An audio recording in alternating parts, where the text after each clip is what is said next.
বাংলার ফ্যাশনে আজকাল সাদা তো বটেই, সেই সঙ্গে অন্যান্য হালকা রঙের শাড়িও বেশ ট্রেন্ডিং। তাই ফ্যাশন ইনফ্লুয়েন্সাররা এখন এই ধরনের শাড়িকেই বেশি গুরুত্ব দিচ্ছেন। ফলত তারকাদের ওয়ার্ড্রোবেও জায়গা করে নিচ্ছে সাদা সহ নজরকাড়া সব প্যাস্টেল শেডস। তাছাড়া সাদা রঙের শাড়ি যে বঙ্গতনয়াদের সাজে স্নিগ্ধ ছোঁয়া যোগ করে তা তো বলাই বাহুল্য। সেই কারণেই তো সাদার কদর সর্বত্র। একই কারণে এমন শাড়ি বং ডিভাদেরও ভারী পছন্দ। মধুমিতা সরকারের এই লুকটিও মনে করিয়ে দিচ্ছে সেই কথাই। কালো পাড় সাদা জামিনের এই শাড়িতে অপূর্ব দেখাচ্ছে মধুমিতাকে।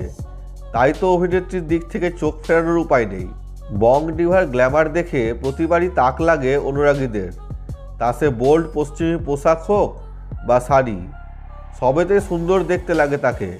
তাই তো মধুমিতা প্রকাশ্যে আসা মাত্রই ছিনিয়ে নেন সব লাইমলাইট।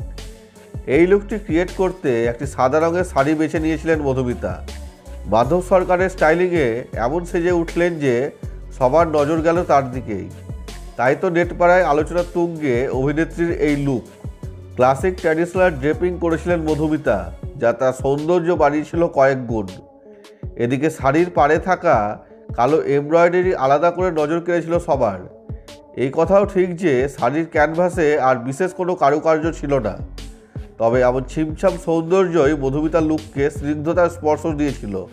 সুন্দর শাড়িটির সঙ্গে মানানসই প্রিন্টেড ব্লাউজ স্টাইল করেছিলেন অভিনেত্রী। এই ব্লাউজও ছিল সাদা কালো ছোঁয়া।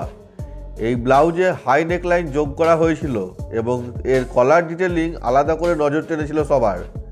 স্লিভলেস এই ব্লাউজ ও সাদা শাড়িতে বং ডিভাকে এতটাই সুন্দর দেখাচ্ছিল যে তাকে দেখে চোখ ফেরানোই দায়। স্নিগ্ধ সাজে মধুমিতার মেকআপও ছিল দেখার মতো। নিউট্রাল মেকআপ করেছিলেন অভিনেত্রী, তবে তার মুখে ছিল গ্ল্যাম টাচ আপ। কাজল কালো চোখ এবং ঠোঁটের নুড শেড সবাইকে মুগ্ধ করেছিল। আর তাক লাগিয়েছিল তার হেয়ার স্টাইল। ঢিলে ঢালা একটি বিনুনি করেছিলেন তিনি, যা তার এই লুকের সঙ্গে বেশ মানানসই। কপালের টিপ তার সাজ সম্পূর্ণ করেছিল। মিষ্টি হাসিতে মুহূর্তে মন জিতে নিয়েছিলেন সবার।